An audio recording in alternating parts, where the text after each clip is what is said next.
What is up guys, Adarsh here. और आज की वीडियो हम लोग ब्लीच के 1000 day blood arc episode number 31 के बारे में बात करने वाले हैं। और भाई ये एपिसोड हो सकता है अभी तक का सबसे ज़्यादा ब्यूटीफुल एपिसोड हो, ठीक है, क्योंकि ये एपिसोड एक्शन हेवी तो नहीं है, मगर भाई एक एक जो शॉट्स है ना इतना ज़्यादा ब्यूटीफुल लगते हैं। मतलब शुनसुई शॉट ले लो और फिर आइजन तो भाई अब तक का सबसे ज़्यादा मैजेस्टिक लुक लेके आता है। तो भाई ये एपिसोड बहुत ज़्यादा ब्यूटीफुल लगा हमको। और हाँ, इस एपिसोड में काफ़ी सारी चीज़ें जिसके बारे में हम लोग बात करने वाले हैं। और हाँ, आखिरकार after a very long time हम लोग आइजन को सोल सोसाइटी में देख रहे हैं और भाई वो अपना आतंक मचाना शुरू कर चुका है, ठीक है। अभी तक हम लोग क्या बोल रहे थे कि भाई आइजन आएगा, योवा लड़ने में मदद करेगा, मगर यहाँ सवाल पे यह आता है कि अगर आइजन इनके खिलाफ खड़ा हो जाता है तो फिर इनको आइजन से कौन बचाएगा, ठीक है। तो भाई इस एपिसोड बहुत कुछ बात करने के लिए, तो वीडियो आखिर तक पूरा देखना। और बिना किसी देर की जल्दी से हम लोग वीडियो को शुरू करते हैं। तो एपिसोड का शुरुआत होता है, हम लोग देख पाते हैं कि भाई योवा सोल किंग को एब्जॉर्ब कर रहा है। और चीज ये है कि सोल किंग पावर इतना ज्यादा रहता है ना कि योवा सबको तो एब्जॉर्ब नहीं कर पाता और बहुत सारा अमाउंट में सोल किंग का रियासु सीधे सोल पैलेस से सीधे सोल सोसाइटी में ड्रॉप करने लगता है। और भाई ड्रॉप करने से मतलब भाई सुनामी ले आता है, ठीक है। और सुनामी जस्ट ऑफ रियासु नहीं रहता है, वो सुनामी रहता है सोल मॉन्स्टर्स का, ठीक है। अगर आप लोग उनको देखो तो इतने छोटे छोटे हैं, मगर भाई इनके दांत बहुत खतरनाक है और ये लोग पूरे सोल सोसाइटी को फ्लड करने लगते हैं, ठीक। और हम लोग सबका रिएक्शन देख पाए, सबका फटाफट भाई ये क्या हो रहा है एकदम से। और हम लोग यहीं पे देख पाते हैं कि स्वाइफॉन जाती है, सीधे अपना बांका यूज करती है जो कि है जैको राइकोबेन, और वो उस मॉन्स्टर सुनामी में इनगल्फ हो जाती है।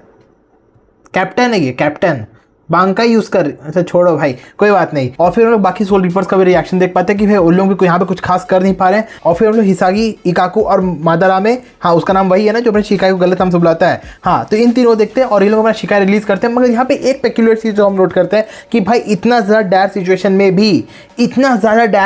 में भी ये इकाकू के साथ जो है, इसका नाम क्या है, मादारा में, भाई जो भी है इसका नाम को कमेंट से बताना भूल जाते हैं, मगर ये अपना शिकाई का ओरिजिनल स्टेट यूज़ नहीं कर रहा है, ये अभी उसको गलत नाम से इस्तेमाल कर रहा है। भाई ये लोग तो सटकेल है क्या भाई, हैं ये लोग क्या सोच रहे हैं। हाँ ठीक है, कोई बात नहीं। तो ये लोग जैसे तैसे करके उस मॉन्स्टर सुनामी को अवॉइड कर रहे होते हैं और हम लोग देख पाते हैं कि बैक्यूआ खड़ा है, ठीक है। और भाई एज यूजुअल बहुत ज़्यादा कूल लगता है, ठीक है। मतलब भाई बैक्यूआ बहुत ज़्यादा कूल लगता है हमको, अगर हम सही से बताएं तो। इतना काम डिमीनर है मगर उतना भी वो ज़्यादा पावरफुल भी है। तो हाँ, वो सीधे बस सेम्बोन जाकुरा यूज़ करता है, अपना शिकाई यूज़ करता है, ठीक है। और हम लोग देख पाते हैं कि भाई उसका शिकाई कितना ज़्यादा ताकतवर बन चुका है, समझ रहे हो। मतलब ये जितने अमाउंट ऑफ पेटल्स को रिलीज़ कर रहा है भाई, एक समय पर अगर ये हम लोगों को नहीं पता तो बहुत लोगों को लगता है कि भाई ये अपना बांका ही यूज़ किया, मगर नहीं, वो उसका शिकाई है और वो भी उन मॉन्स्टर्स के खिलाफ यूज़ करता है, मगर वो मॉन्स्टर उसको भी ओवरपावर कर लेते हैं। और यहीं पर हम लोग देखते हैं कि अचानक से इतना ज़्यादा स्पिरिचुअल प्रेशर आ रहा है कि ये सब मॉन्स्टर दब दब के फट रहे हैं। और यहीं पर रुकिया शॉक होती है और फिर वो देखती है कि भाई सामने कौन बैठा है, आइजन इन चेयर सामा। हाँ, और भाई आइजन क्या ज़बरदस्त दिखता है यहाँ पे। मतलब लास्ट एपिसोड जितना भी हम लोग कंप्लेन था ना कि भाई आइजन अच्छा नहीं दिख रहा है, भाई यहाँ पे बोलकर दिखाओ कोई कि आइजन अच्छा नहीं दिख रहा है। अगर हम सही से बताएं ना तो आइजन अपना आज तक का बेस्ट दिख रहा है यहाँ पर। और आइजन सीधे क्या बोलता है कि भाई तुम लोग इन मॉन्स्टर्स को अपने तलवार का इस्तेमाल कर क्यों मार रहे हो, जब तुम लोग इनको अपने स्पिरिचुअल प्रेशर से क्रश कर सकते हो। और हम लोग देख पाते हैं कि वो किस तरीके से उन मॉन्स्टर को क्रश कर भी रहा है। फिर हम लोग देखते हैं कि आइजन रुकिया को कॉन्ग्रेचुलेट कर रहा है कि भाई congratulation on being a lieutenant. और यहाँ पे हम लोग देख पाते हैं कि सब कुछ सदमा में है। और सबसे बड़ा सवाल यही उठता है कि भाई आइजन को रिहा कौन किया है। तो शुनसुई बोलता है भाई इसको मैंने रिहा किया हुआ है। और यहाँ पर हम लोग देखते हैं बाकी फॉर्डर कैरेक्टर्स को, ये लोग अपना अपना ओपिनियन दे रहे हैं कि भाई हम लोग तो ऐसा नहीं सहते, भाई मैं तो ना सहता, ठीक है। और इतना जान के रखो ये लोग कैसे लोग हैं, ये लोग अभी जिंदा है ना, ये लोग आइजन के कारण ही जिंदा है, क्योंकि आइजन के स्पिरिचुअल प्रेशर से वो लोग खत्म हुए। जो भी मॉन्स्टर यहाँ पे इनको अटैक कर रहे थे वो आइजन के कारण ही खत्म हुए। और ये लोग आइजन को ही उसी के सामने ही बोल रहे हैं कि भाई हम लोग इसको नहीं सहने वाले, ये डिसरिस्पेक्ट है हम लोग के लिए। तो यही पे शुनसुई लोग समझता है बाबू देख, अगर हम लोग ईविल का इस्तेमाल करें ईविल को हराने के लिए तो वो एक्ट उसको ईविल नहीं लगता है, ठीक है। एज सिंपल एज दैट, उसको यहाँ जीतना है, सीधा बात है भाई, ऑनर नहीं जिताने वाला।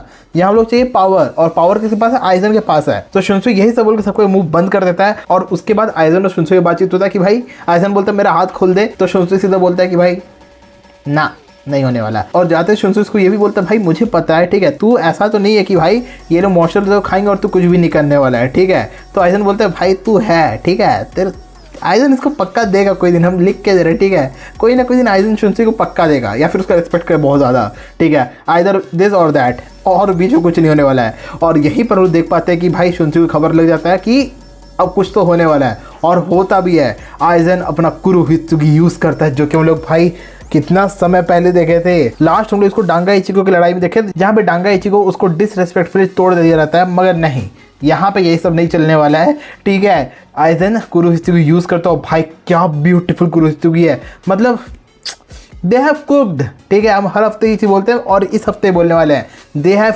कुक्ड, ठीक है। और शुनसुई बोलता है भाई भागो, सब कोई भागते हैं लैब में, और बैकवर्ड शुनसुई को बोलता है कि भाई देख ये जो किया है ना ये हम लोग सभी के लिए इंसल्ट था।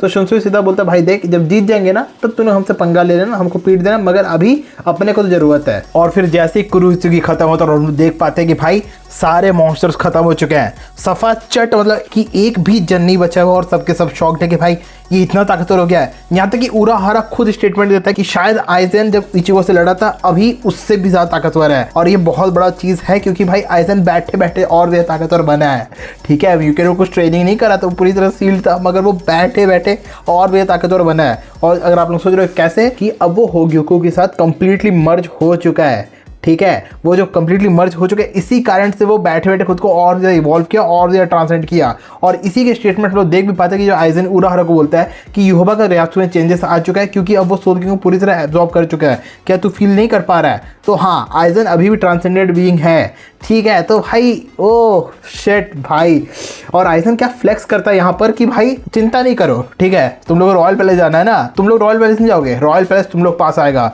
ठीक है। और भाई उसका ये वाला पैनल, मतलब ओ भाई क्या बवाल दिखता है आइजन यहाँ पर, ठीक है। मतलब कंप्लीट मॉन्स्टर वाला जो फेस होता है ना ये वो है, ठीक है। The absolute confident monster he is.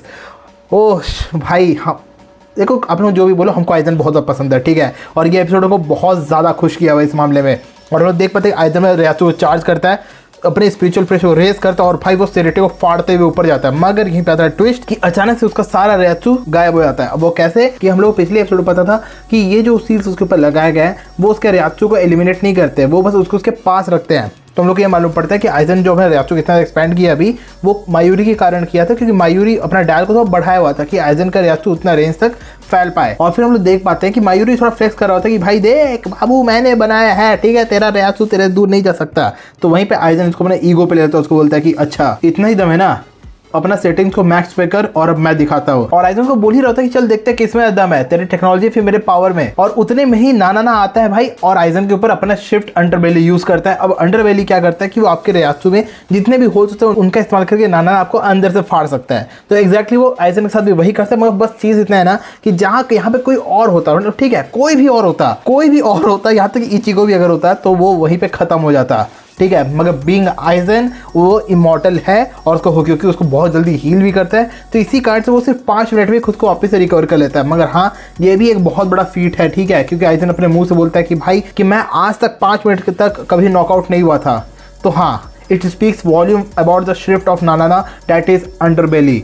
और हाँ चिंता मत करो, शिफ्ट्स के ऊपर वीडियो बहुत जल्दी आ रहा है, ठीक है। तो अगर अभी तक सब्सक्राइब नहीं किए हो तो प्लीज सब्सक्राइब कर लो, क्योंकि बहुत बवाल वीडियोस आने वाले हैं जिनको आप लोग मिस नहीं करना चाहते होगे, ठीक है। और फिर हम लोग देख पाते हैं कि जिजेल और काफी सारे स्टन रीडर्स अभी जिंदा हैं युवा के ऑशवालन के बावजूद। और हम लोग देख पाते हैं कि बैस भी नाना को पीछे से बैकस्टैब करता है। बैकस्टैब करना गलत होगा, उसको पीछे शूट करता है अपने बर्नर फिंगर 1 से, और नाना वहीं पर ढेर रहता है। और वो यहाँ पर एक प्रपोजल रखता है कि भाई हम लोग यहाँ पर एक दूसरे से नहीं लड़ेंगे, हम लोग से लड़ेंगे यहोवा से, क्योंकि वो हम लोग को बिट्रे किया हुआ है, ठीक है। तो हाँ गाइस टट्टी असली हो गई, which means shit just got real, क्योंकि अभी तक जहाँ क्वींसी और सोल रिपर्स एक दूसरे जानी दुश्मन बने हुए थे वो लोग दोनों टाई अप कर चुके हैं यहोवा से लड़ने के लिए। तो हाँ चलो देखते हैं आगे क्या होता है। और फिर हम लोग को एक छोटा सा ग्लिम्स दिखाया जाता है फैन फेवरेट हॉलो ग्रिमजाओ का, ठीक है। हम लोग उसका पूरा रिवील तो नहीं देखते मगर हाँ हम लोग उसका बैक शॉट दिखाया जाता है, हम लोग उसका झलक दिखाया जाता है। और हम लोग देख पाते हैं कि शुनसुई जितने भी सोल रिपर्स हैं पूरे सोल सोसाइटी में उन सभी को कॉल मिलाता है, कॉन्फ्रेंस कॉल करता है। वो बोलता है भाई लोग आओ, हमको तुम लोग के स्पिरिचुअल प्रेशर जरूरत है, क्योंकि हम लोग रॉयल पैलेस को सीधे इन्वेड करने वाले हैं, ठीक है। तो जितने भी लोग जिंदा हो सब कोई आ जाओ, सब कोई मदद करो। और यहाँ पर लोग देख पाते हैं भाई केनपाची भी आ चुका है, ठीक है। तो हाँ फाइनली केनपाची इज हील्ड। और सबसे बड़ा चीज़ ये कि ननाओ उसको कन्फ्रंट कर रही है। और यहाँ कॉमेडी होता है कि केनपाची याचिरो खोज रहा होता है जो कि अभी तो मिसिंग है, मगर यहाँ पे ननाओ उसको समझाती है कि हम लोग को अभी तुम्हारा पावर का ज़्यादा ज़रूरत है, तो तुम हम लोग का साथ दो और अपने आदमियों को भेज दो ननाओ खोजने के लिए, क्योंकि ज़्यादा लोग उसको जल्दी खोज पाएंगे। और केनपाची इसको मान भी लेता है, मगर हाँ ननाओ का चेहरा में दिख रहा होता है कि भाई उसका हालत ख़राब हो गया केनपाची से बात करने के लिए, क्योंकि भाई अगर आप लोग भूल रहे हो तो Kenpachi has become the true Kenpachi which means the strongest shinigami. और फिर हम लोग देख पाते हैं कि भाई Shunsui as a head commander, ठीक है, एज द कैप्टन कमांडर एक एपिक स्पीच देता है, ठीक है, जो कि हमको कैप्टन अरविंद का याद दिला रहा होता है, ठीक है, जो लोग अटैक ऑन टाइटन देखे देखे होंगे उन लोगों को मालूम है कैप्टन अरविंद स्मिथ क्या आदमी था। तो हाँ, हेड कैप्टन शुनसुई ऐसी टाइप का यहाँ पे स्पीच देता है, सब कोई को रैली अप करता है, उन लोगों को याद दिलाता है कि लोग किस चीज़ के लड़ रहे हैं। उन लोग लड़ रहे हैं जो रियलिटी इटसेल्फ है, ठीक है, सिर्फ सोल सोसाइटी नहीं, world of the living, humanity, जितने भी रियलिटीज़ हैं उन सभी को बचाने के लिए लोग लड़ रहे हैं। तो हाँ, हम लोग का एक ऐसा मोमेंट चाहिए था जो कि जितना हमको पता है मांगा में तो नहीं था, हमको भी याद नहीं आ रहा है, अगर ऐसा मोमेंट था हमको बताना, हम तो रीड नहीं किए थे। हाँ, और अगर हम एक्सक्लूसिवली एनिमे में इसको ऐड किए तो हाँ, ये बहुत अच्छा मूव है, क्योंकि हम लोग देख पाते कि भाई कि शुनसुई एज अ कैप्टन कमांडर यहाँ पर सभी को रैली अप भी कर रहा है और एक ट्रू कमांडर की तरह एक्ट भी कर रहा है, कि वो सिर्फ लड़ाई में लेकर नहीं जा रहा है, लड़ाई में ले जाने के लिए उन लोगों को रैली अप भी कर रहा है। तो ये वाला पार्ट हमको बहुत ज़्यादा अच्छा लगा। और फिर हम लोग वाइजार्ड्स के भी रिटर्न देख पाते हैं और वो लोग कुछ ऐसा फ्लूइड लेके आए हुए हैं जो लोग प्रेसिफिस वर्ल्ड से उन लोग को मिला हुआ है, और ये fluid as a battery act करने वाला सभी सोल रिपर्स के लिए जिन लोग भी रॉयल पैलेस को अटैक करने के लिए जाने वाले हैं। और यहाँ पर लोग देख पाते हैं कि भाई कि उरा उन लोगों को बता रहा होता है कि हो सकता है हम लोग यहाँ पर जाए तो उन लोग साथ लौट कर ना वापस आ पाए। तो सॉइफन वहाँ पर वही बताते हैं कि भाई हम लोग को इससे मतलब नहीं है, हम लोग लड़ाई लड़ रहे हैं, हम लोग लड़ने के लिए आए हुए हैं, हम लोग सब कुछ प्रोटेक्ट करेंगे, हम लोग जिएंगे मरेंगे बात कर, मगर हाँ सबसे पहले हम लोग को सब कुछ बचाने के लिए लड़ना है। और यहाँ पे हम लोग केनपाची को देख पाते हैं जो सीधा अपना एजेंडा रखता है कि भाई मुझे कुछ नहीं पता, दुश्मन लाओ मैं मारूंगा बस। और इसीलिए हमको केनपाची बहुत ज़्यादा पसंद है भाई, ज़्यादा बकवास नहीं, दुश्मन लाओ, काटेंगे मारेंगे हटाएंगे, ठीक है। और हम लोग यहाँ पर देख पाते हैं कि भाई जितने सोल रिपर्स और क्वींसीज हैं उन लोग अपने गुरु से बातचीत कर रहे हैं। और यहाँ पर लोग आइजन को देख पाते हैं जो इस पूरे डेवलपमेंट से थोड़ा शॉक्ड है कि भाई जहाँ पर ये सभी आज तक एक दूसरे के जानी दुश्मन थे, ये लोग सभी के सभी एक दुश्मन के लिए एक हो चुके हैं। और उससे भी ज़्यादा बड़ा चीज़ ये कि वो इचिगो को बोलता है कि भाई इचिगो देखो मैं छोड़ेगा नहीं, क्योंकि अगर आप लोगों को पता हो कि आइजन का गोल क्या था कि रॉयल पैलेस जाएंगे, रॉयल गार्ड्स को हराएंगे, सोल किंग बनेंगे। मगर यह कॉमेडी क्या हुआ है कि आइजन म्यूके ने ट्रैप हो गया और इचिगो पहुंच गया रॉयल पैलेस। तो हाँ, आइजन वही बोलता है कि भाई मेरे से पहले मेरे को हराने वाला वहां पहुंच गया है जहां मेरे को जाना था। तो ये थोड़ा अंडरस्टैंडेबल भी था, मगर हाँ मजेदार तो था ही। और फिर हम लोग देखते हैं कि इचिगो होश में आ चुका है और हम लोग मालूम पड़ता है कि ओरिही में सभी को हील कर दिया, योरिची का आम और बाकी लोग भी जो भी इंजरी सस्टेन किए थे वो सभी के सभी हील हो चुके हैं। और यहाँ पर हम लोग को भी मालूम पड़ता है कि इचिगो जब उतने हाइट से गिरा होता है उसको कौन बचा रहा था अपने बॉडी को इन्फ्लेट करके। तो हाँ, कौन कुछ काम में तो आया। और यहीं पे एंट्री होता है ग्रिमजॉ का, ठीक है। आप लोगों को बताया था कुछ देर पहले कि ग्रिमजॉ को हम लोग को यहाँ पे एक ग्लिम्स दिखाया था, तो यहाँ पे ग्रिमजॉ सही में अपना एंट्री मार लेता है। और फिर आखिर में हम लोग के पोस्ट के सीन भी दिखाया जाता है जहाँ पे योहबा सोल किंग को कंप्लीटली एब्जॉर्ब कर चुका है और अब वो सोल किंग योहबा बन चुका है, जहाँ पे हम लोग उरियू को भी पसीना आते हुए देखते हैं। एस्किन तो सदमा में है ही, मगर उरियू भी अब टेंस्ड है, ठीक है, क्योंकि अब शायद उरियू को लग रहा हो कि भाई अब यहाँ पे उसके हाथ से चीज़ें निकल चुकी है। क्योंकि उरियू का असली गोल क्या था, नहीं एनिमे देख रहे हैं ना, एनिमे में जाने तो आप लोगों से इस बारे में बात करें, ठीक है। तो इसको भी हम लोग साइड करते हैं। तो गाइस अब आप लोगों को बताना कि आप लोगों के वाला एपिसोड कैसा लगा। और हाँ, हम इस एपिसोड के ऊपर एक रिएक्शन वीडियो बनाए हुए हैं क्योंकि आप लोगों से कुछ लोग हमसे रिक्वेस्ट किए थे उसके लिए। तो हाँ, हम इसलिए एक रिएक्शन वीडियो बनाए हैं, अगर आप लोग देखना चाहो उसको देख सकते हो, कुछ फीडबैक दे देना, हम उसको और भी इंप्रूव करने की कोशिश करेंगे। तो इस एपिसोड के बारे में आप लोग क्या थॉट्स हैं हमको नीचे कमेंट्स में बताना। और वीडियो में जो वीडियो लाइक मार, चैनल को सब्सक्राइब कर देना क्योंकि हम लोग अभी भी 1000 सब्सक्राइबर्स के गोल को रीच करना चाहते हैं, ठीक है। तो गाइस हम लोग मिलते हैं अपने अगली वीडियो में। Thank you so much for watching, take care, good bye.